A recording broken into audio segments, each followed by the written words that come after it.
స్త్రీ శక్తికి నిదర్శనంగా ఈరోజు నేను మీ ముందు నుంచున్నాను. మీరు చూడొచ్చు, తెలుగుదేశం పార్టీ స్త్రీ పక్షపాత పార్టీ.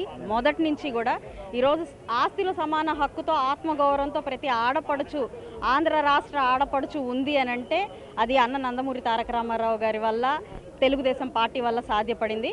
ఆనాడు ఆడపిల్లకి ఆస్తి ఏంటి అని పెద్ద చర్చ. అలాంటిది ఈరోజు నిజంగా ఒక తండ్రి ప్రేమ అనేది ఎంత సమానమో పిల్లలందరికీ, అలాగే ఆయన కష్టార్జితం కూడా అందరికీ సమానమే అని చెప్పిన ఆలోచనే చాలా కొత్త.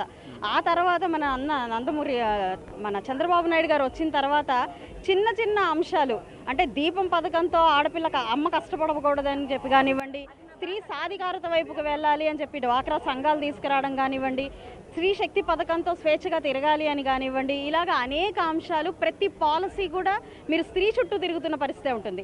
మరి నేడు ఇంకొంచెం కొత్తదనంతో ముందుకు వెళ్తూ రాజకీయ ప్రాతినిధ్యం కూడా మహిళలకు కావాలి అని చెప్పి ఈరోజు ఆలోచిస్తూ మనం చూస్తే మనం మొన్న ఎమ్మెల్యే టికెట్లు తీసుకున్న, ఈరోజు పాలిట్ బ్యూరో మెంబర్లుగా కూడా తీసుకున్నా కూడా మహిళలు ఎక్కువ శాతం. మరి ఈరోజు జరుగుతున్న మహానాడు కూడా తీసుకుంటే 65 మంది స్పీకర్లలో ఈరోజు అత్యధికంగా మహిళలు మాట్లాడబోతున్నారు అని అంటే మీరు అర్థం చేసుకోండి. తెలుగుదేశం పార్టీ ఎప్పుడు కూడా మహిళా పక్షపాతిగా ముందుకు వెళ్తుంది.